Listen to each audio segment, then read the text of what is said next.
everyone, welcome to School of Scarlet. I'm so happy to have you here today. So today I'm in my bedroom, kind of like I used to do in the beginning. If you've been with me a while, I started out doing videos in my bedroom and just really casually. I didn't even really hardly wear makeup or do anything like that to prepare. It was totally in my state of emptiness and just total raw self, right? Or no self. If you kind of watch those videos, you know what I'm talking about.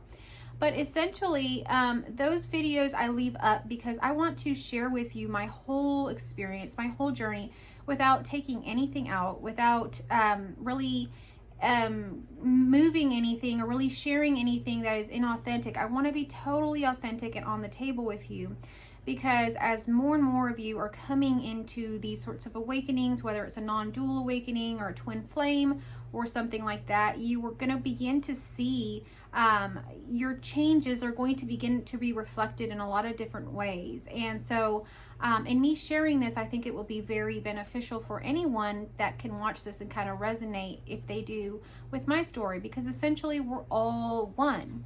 And anytime that we think that we're dealing with something separate outside of ourselves, or, you know, doing something like pointing fingers or trying to really teach someone something, it's really not that. We are really all just working within our own consciousness is all that is happening here.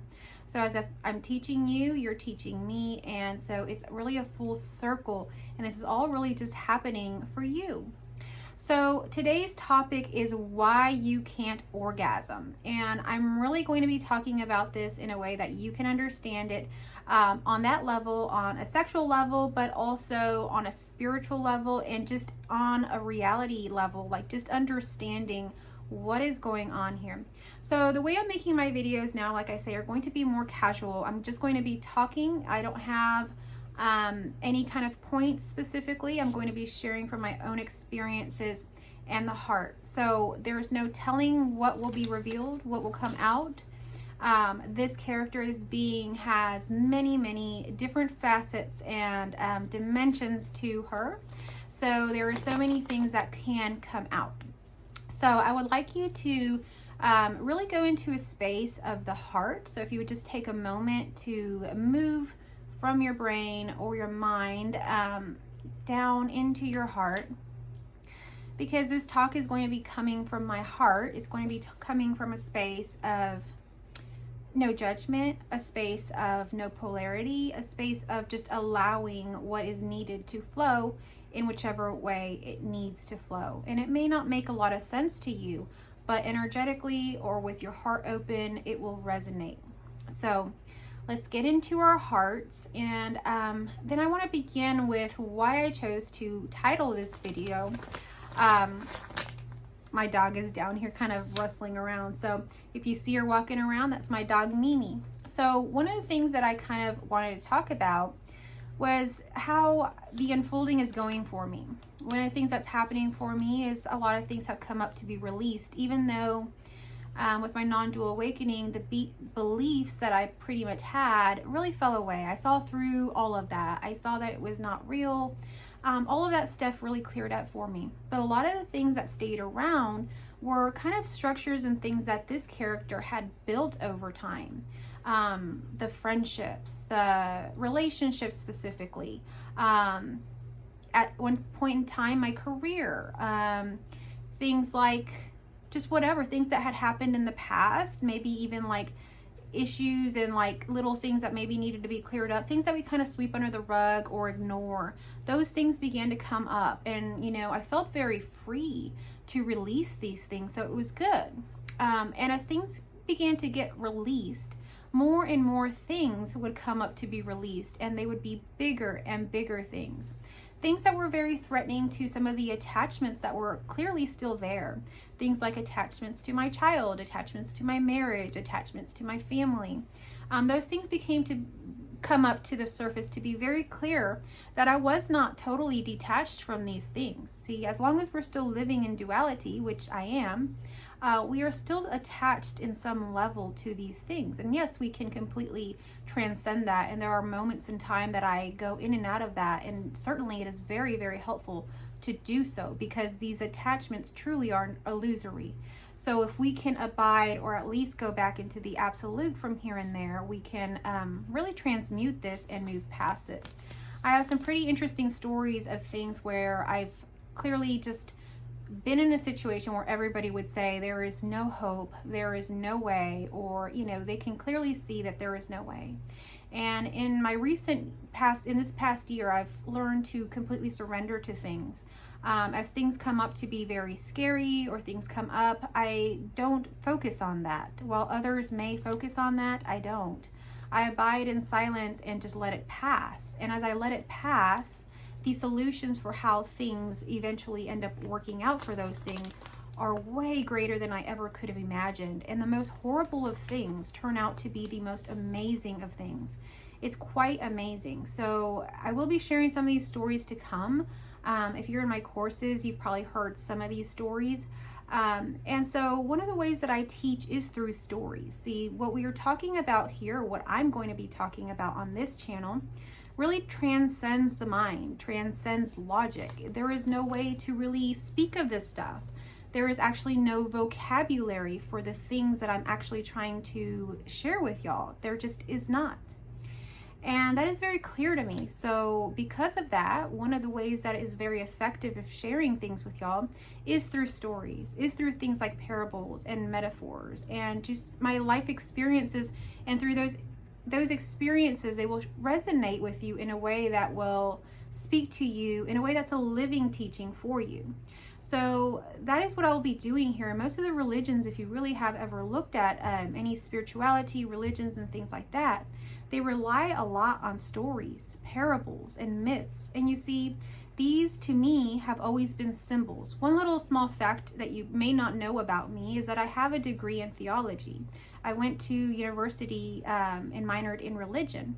So one of the things that I did was study religion, although in the university that I went to and the schooling that I went to was very much lacking, if we say the very least, because all I ever learned about was very few things about Christianity and a little bit about Islam. So it's not much to say that I have this degree, really. I learned most of what I know outside of these institutions. I learned these things through direct experience, not through schooling, not through books, not through any guru, and not through anyone else. And that is 100% truth. And everything that I speak about here comes directly from the heart. It's not coming from any kind of study. I did not study these things. Although I would have loved to study more of the Eastern religions and things like that. But all that to say that while I went to school for religion, one thing that I was taught and I did pick up from is that myths, stories, and even what's in the Bible and all of these things are stories, are representations, are symbols for things that occur here within our minds, things that are very complex for the mind to grasp, things that are outside of logic. So to convey those, stories are needed for our very pea-sized brain to grasp at least just a few of those little straws. And even then, it's so hard to grasp it. So that is what I learned when I was in university, is that the majority of all of these things that we're reading about in these religious texts are truly just symbols, symbolizing things. And that's not to say that the myth is totally false, that these things are not true or never happened. They happen just as much as you're happening now. See, nothing is really outside of a dream. And a myth, if we can go into the mind and imagine a myth of whatever it happens to be, the story of Adam and Eve, or whatever we want to imagine, we can imagine those things. And although those things, if we were to say they were real, don't make any difference on today, whether or not they're actually factually real. What's important is the symbol and what it means for your mind, what it means for your life, what it means for the transformation and the unfolding that it allows for your mind to open. So these symbols and things and stories or openings are basically like a treasure chest that you open to see something inside. They are that Pandora's box. And it's coming to mind, it's almost like what happened there on Adam and Eve on that story. So when Adam and everything was tempted by the snake and Eve went and took that fruit really symbolizes consciousness. And when we take from the fruit, We are now conscious of things. We're conscious of duality. We're conscious of so many things here now. We're conscious of what could be good and bad, shame and guilt and all of these things. We become conscious of these things.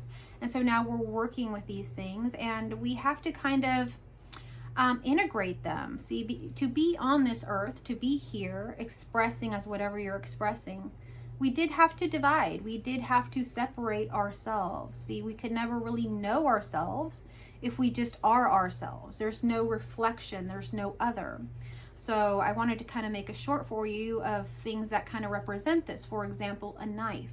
If you were the knife, you would never know what it is to be a knife, to cut or to any of that, because you are the knife. The experience of knowing what you are is not possible unless there is a separation. You will never ever experience anything different. It's just like babies. I studied a lot of child development. Babies do not know that they are there until they see that reflection in the mirror, until they're told, until they have the other. If they were completely by themselves, they really have no understanding of that at all. So to do this, we did have to separate ourselves, and in this created that separation that now created the whole stories and myths and things that create what seems to be this lack of freedom in our lives. So that's what I'm going to be talking about here. And so I always equate a lot of the things in my life when I'm thinking about things in my mind to sex. I know that's quite unusual maybe to hear to some of you, but I'm kind of coming to you here in a space of being truly the most truest, unapologetic version of myself for you, so that I can truly transmit kind of this signal of total authenticity that you can pick up if it is what you resonate with.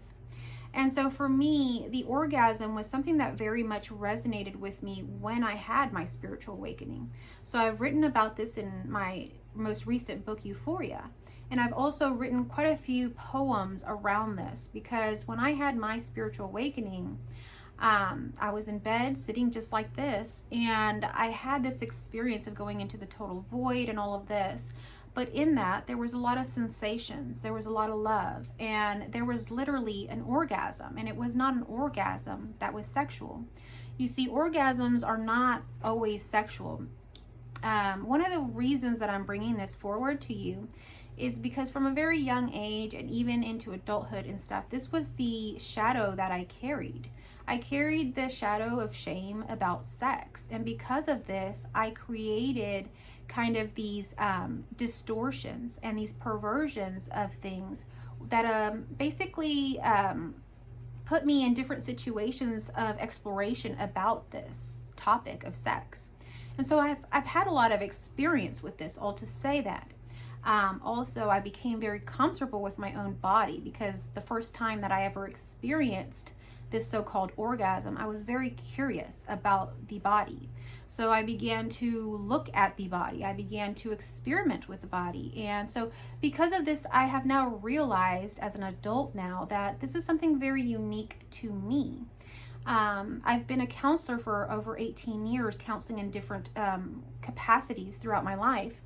And I've had the unique experience of really getting into the lives of people because of counseling. I've worked with a lot of couples, and a lot of the couples that I've worked with, obviously had problems. And so not only did they have problems, but, in talking to these women, they had never, whether it was in that relationship or outside of the relationship, ever truly experienced orgasm. Some of them had never had an orgasm. Some of them had never had different kinds of orgasms. There are actually 9 types of orgasms that I know of.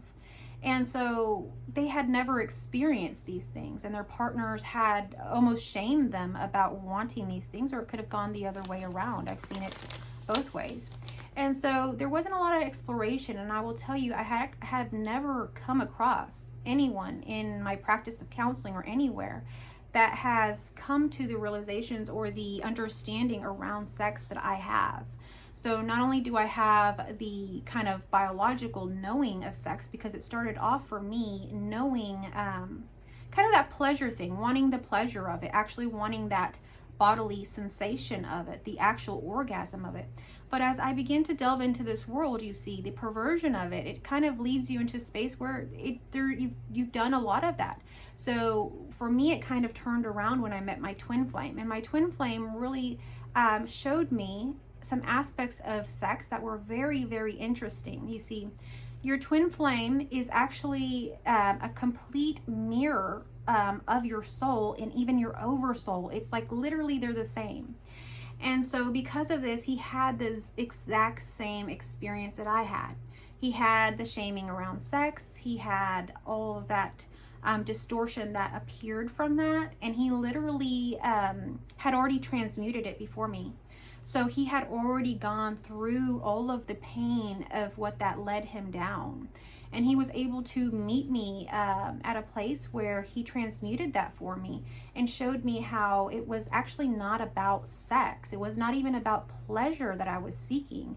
It was about a much more deeper spiritual pull that was pulling me in. It had nothing to do with sex. It had everything to do with unconditional love. And it was what I was seeking, was this unconditional love that I so needed. And so did he, but he had already transmuted that. So when he met me at the time and space, I guess you could say that he met me, he was able to bring this and kind of lure me in, because he knew that that's what I was interested in, and show me what this was. And believe it or not, I never had sex with my twin flame. We never did.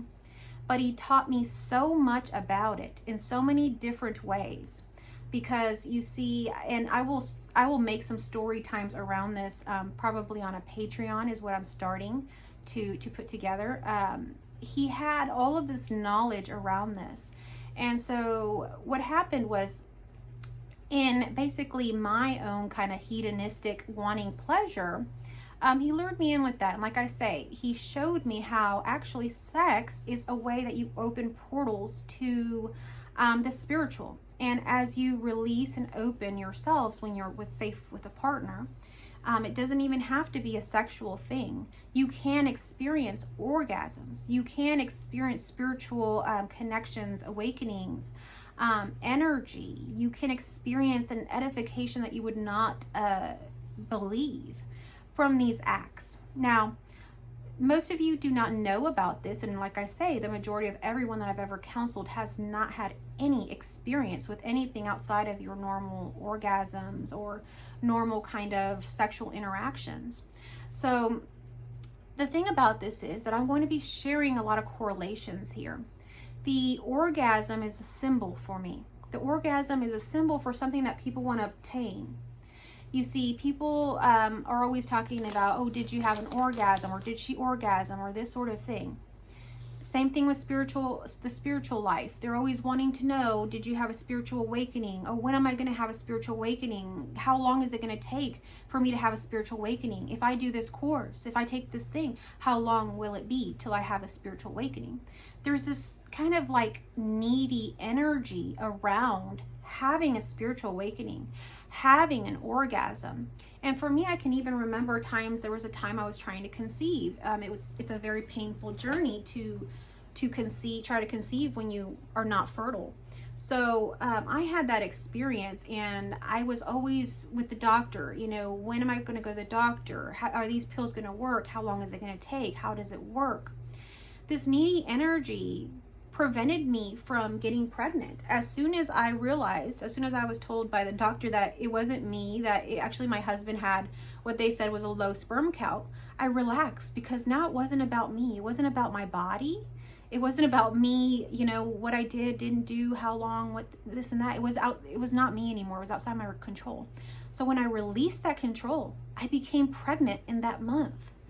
And so these are the amazing things that happen. Same thing with orgasm. There's people I've worked with that have never had an orgasm, are completely tense. And when we release or take away the expectation of orgasm, I've had people orgasm from other parts of their bodies, not even the area that you would think, because now they've released that control and they were so ready to orgasm, but they were holding that control so hard that once they released that and they were with their partner and just felt the caress in certain areas of their body, they were able to have an orgasm. And then from then on, it was game on, you know?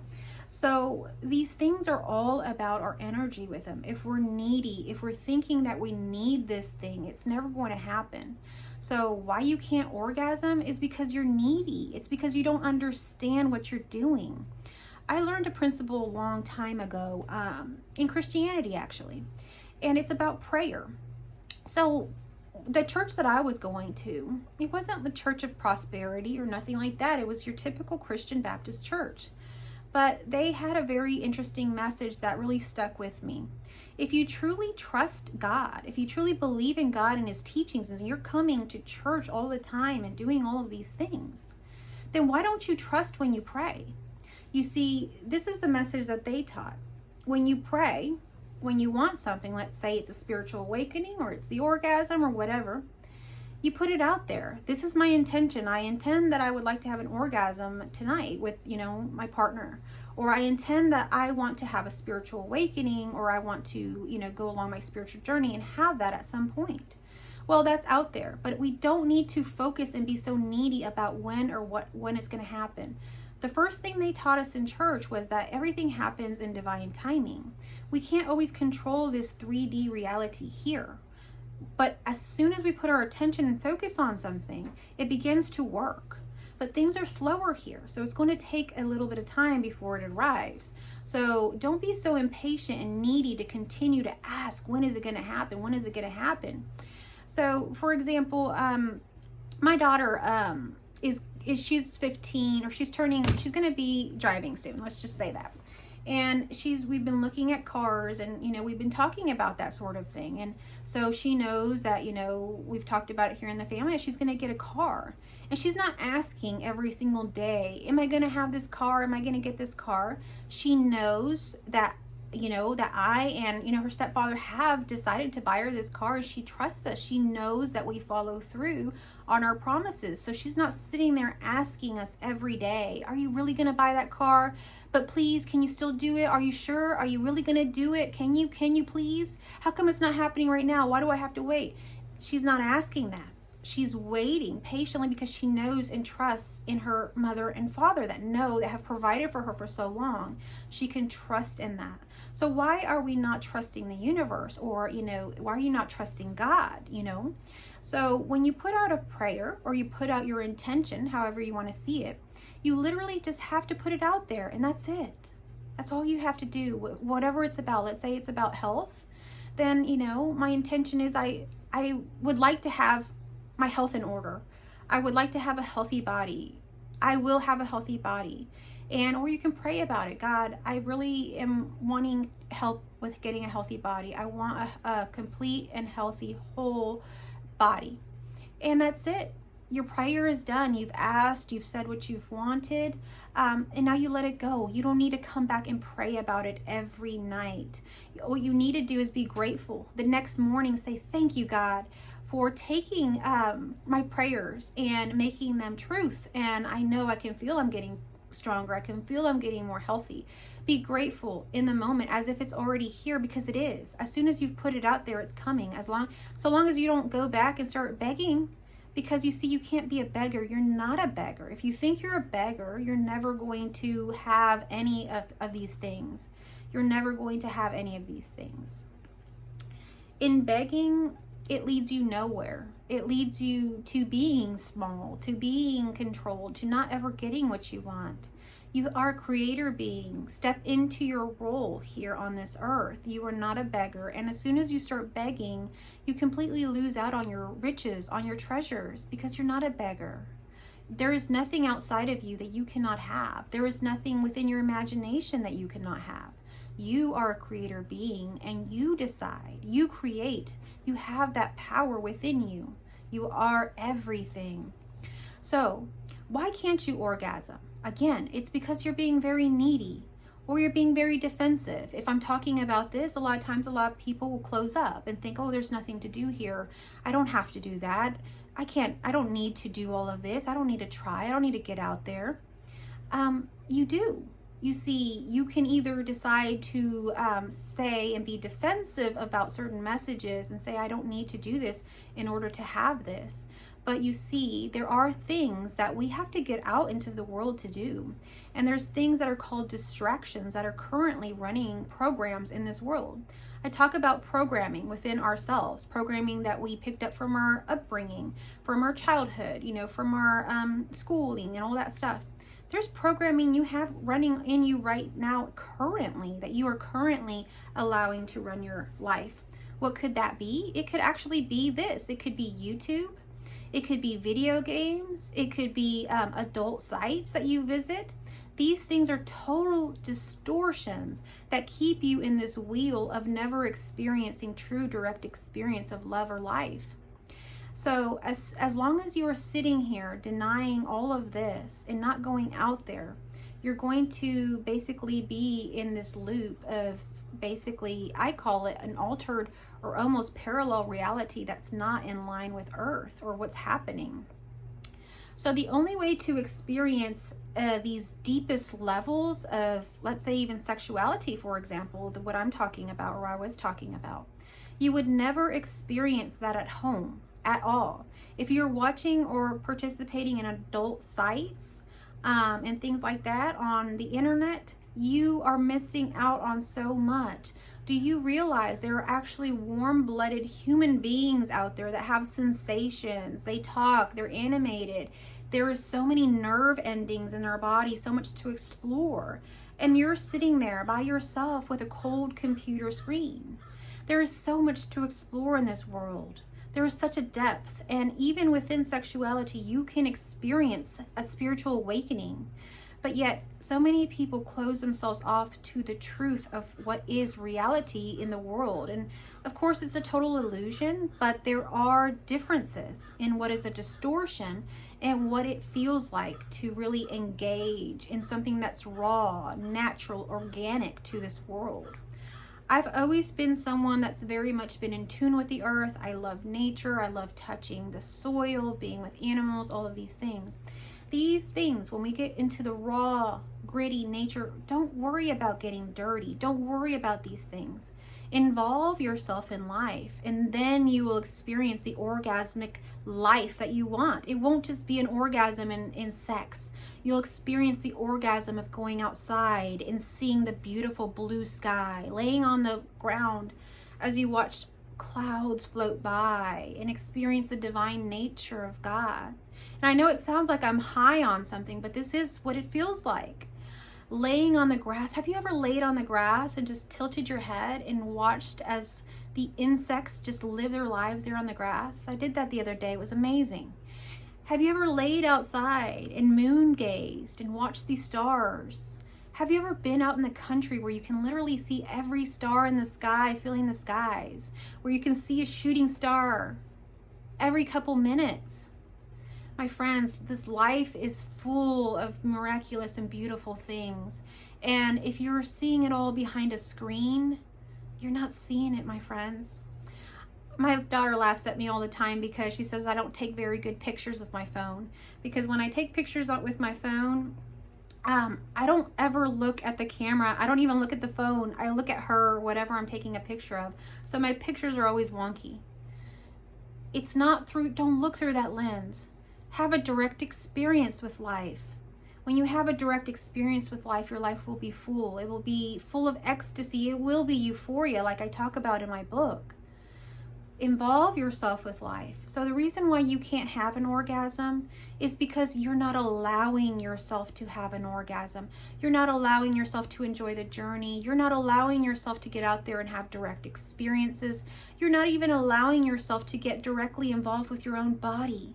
Have you ever taken a mirror and really looked at all of the pieces and parts of your body? Have you really ever explored the different nerve endings that are everywhere on you? Have you explored your partners?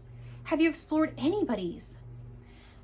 Question that for yourself. Why and why not? See, the distortions that are running the program that you may be running right now as an adult, that you have personally taken on, for example, video games, create illusions of accomplishments that are completely false. You think that you're accomplishing something by going up to the next level, getting that trophy, winning those stars, getting all those points. All of a sudden you think that you have done all of these things, but at the end of the day, you haven't done not one thing. You're still there in your home and you're not even accessing any of these orgasmic things I'm talking about. It's a total distortion, a total illusion that's keeping you back, away from life, from love, from what is this ever-changing experience of life. Don't deny yourself anything. Allow yourself to get out there, to do these things, to experience these things. If you're stuck behind a screen talking to women, never meeting them, never actually going on dates, just talking to people, flipping back and forth, never actually interacting, just looking at pictures, you're never going to have an orgasm, my friend. You're never even going to have not one. How do you think you're going to have the 9? And I'm not talking about 9 orgasms that are all the same. 9 orgasms that occur on 9 different parts of your body. Have you ever explored these things? Okay, do you know what it takes to please a woman? Most men don't even know these things. And these are the things that I go into in counseling, and I'm very shocked to find out that I have not met not one couple that has any inkling of knowing of any of these things. So I really want to kind of bring attention to you and to this whole thing about the prize. Many people get to wanting the prize of money, of the riches, of the orgasm again, let's say, or the spiritual awakening, let's say, or let's say the baby if we're trying to conceive, or the marriage if we're trying to seek a husband or wife. And we think that these are the things that we need to obtain to be happy. These are the things that we have to do to be realized, to feel good within our skin. It's not. You're never going to find anything outside of yourself. You have to go within, and that is the only space that you will ever find truth. See, the most important thing for you to do is to authentically express yourself. And I can bet if you are hiding behind a screen, whether it's watching YouTube videos, watching adult content, watching video games, whatever kind of distractions you're involved in, you're not involved in life. You're not involved in the creation of what this is. You're not being a creator being. You're being a very limited small being that's now being controlled by outside forces. So it's time to step into your power. It's time to wake up. It's time to realize that there's a world out there. And it's as simple as going outside and sitting on a bench. Do this for 30 minutes. Sit on a bench. Connect. Watch. People watch. Or watch nature. And just in those 30 minutes, everything will switch. Because when you move from the mind to the heart, we have a total switch. We have a total understanding that is an understanding of the unknown. See, we don't know what's going to happen. We can't predict anything about our future, our reality, anything. We can create it with our thoughts, but in the unfolding, we never know what's going to happen. I can tell you in my experience, it's always been a lot better and grander than anything I can ever imagine in my manifestation. So that's my experience. So if you want to experience what this connection is with your heart, if you feel disconnected from your heart, if you don't feel like you don't know what I'm talking about, or it sounds so foreign to you, or it sounds scary, I'm telling you, it's not scary at all. It's not scary at all. It's very different. It doesn't feel very natural at first because it's not our natural way of being. We've been taught to be fearful of everything. That's literally, we're born into, like, let's say, an environment of fear. We all have. So that is our reality. And now we're switching into the space of the heart, which has no fear, which trusts, which it knows that everything's going to be okay. And it's a totally different feeling. And the brain gets scared by that. But as you begin to trust yourself and immerse yourself in direct experiences, you begin to break through the lies. So, for example, the lies around sex. I was terrified of my body for the longest time. And when I say terrified, I mean terrified. I literally would cover my body up like to here. I would like be scared to show any body parts or any skin at all. As I'm talking about like child to adolescence around that time. I was very closed in that way. I was scared to death about it. I was told, if anybody sees you, goes in the bathroom with you, they're going to do this. It could be bad. Something's going to happen. Yell, scream, do this. You know, I was not allowed to wear sometimes the swimsuits I would go look at the stores. I'd see, oh, there's 2-piece or this or that. But I'd always gravitate towards the 1-pieces. And that was more because that was the only one I was allowed to choose. So eventually that became my comfort. So I would always choose the most covered up item, which is not a bad thing. It's just, but it was the programming I had, which led to a resistance for that and led to that distortion and perversion because I saw it as something bad, but my most authentic self wanted to express it. So I was in complete dis-ease within my being. And so until I transmuted that shame around that, I couldn't experience the pleasures behind that. So luckily for me, it happened quite early, because in my exploration, whatever happened within my being, the exploration of oneself led me to really explore my body for myself without another partner, without any of those things. And I began to notice that this was a very interesting and miraculous thing that was occurring. And as I began to get older and I began to look at my body, and I used to, comparing it to others as teenagers do, I began to see that my body was very beautiful and I had a very beautiful body. And as I began to date or be with other people, I began to notice that it was a point of connection. We could really, people could see that beauty, and that beauty could be seen in others and it could be shared. So for me, that experience transmuted quite quickly, but it still became something I was shameful of because of society, because of what people say about women and women that do these things. So these things were very much kept secret. And although I experienced many wonderful things, I didn't share those things. But now, as my truest, most authentic being is coming forth, as I am shedding everything that is not me, what is wanting to be spoken is some of these very deep, profound kind of truths around these areas, because there's a lot that hasn't been shared here on this earth, or maybe has, but hasn't been put out there for the majority of people to know about it. So I'm coming here today to really share with you these kind of sharings in a very kind of casual way. So just to tie things up, the reason why you can't experience an orgasm is because you're not allowing yourself to. That's one. You're not allowing yourself to immerse yourself in life. You're fearful. You're fearful of life. Okay? You're not allowing yourself to immerse yourself in it. You're just sitting there scrolling. You're not doing anything. Or you're sitting there playing a virtual game that you're living this life that you're not actually living. You're defensive. As soon as anybody gives you advice or anybody shares their experience, you write them off. You become defensive, and you don't ever see for yourself. When someone says something, and I've noticed this many times, people immediately write it off, and come to find out when you ask them, have you ever tried that? They never have.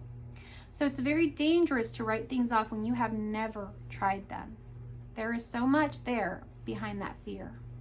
And I can go on and on why you're not experiencing that orgasm. The other thing is you are focused on that orgasm. You're needy. You're wanting that orgasm. You're wanting that thing. You're wanting that spiritual awakening so bad. And needy energy clashes. It does not get it. You have to be in flow. You have to be in receiving. You have to be grateful. You have to say, yes, I'm getting it now. Just like I talked about in the prayer.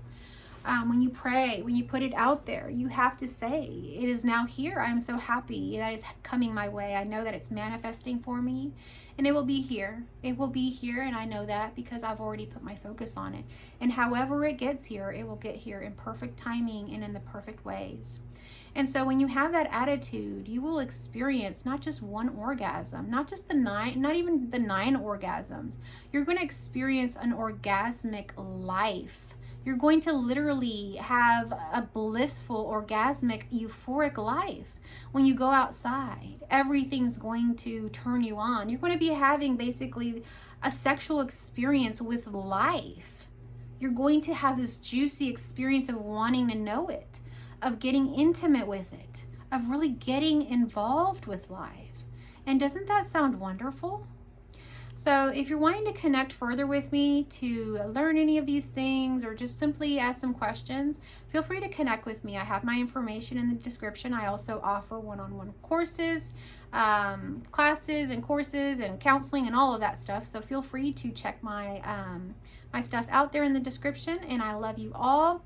I just want to share with y'all that I've started the new channel on my other channel called Scarlett's Intuitive Life. I share a little bit more vlogging and daily lifestyle stuff. So if you're interested in that, I encourage you to go check that out. I've also started a new channel in Spanish, which is the Spanish versions of my videos here at School of Scarlett. So you can check those out as well. I'll have those linked down in the comments. And please, please, please share my videos with others. Get this information out there. Leave me a comment down below, a like, even just a like or comment. It does so much for getting this video out there. So thank you so much for your support. I love you all.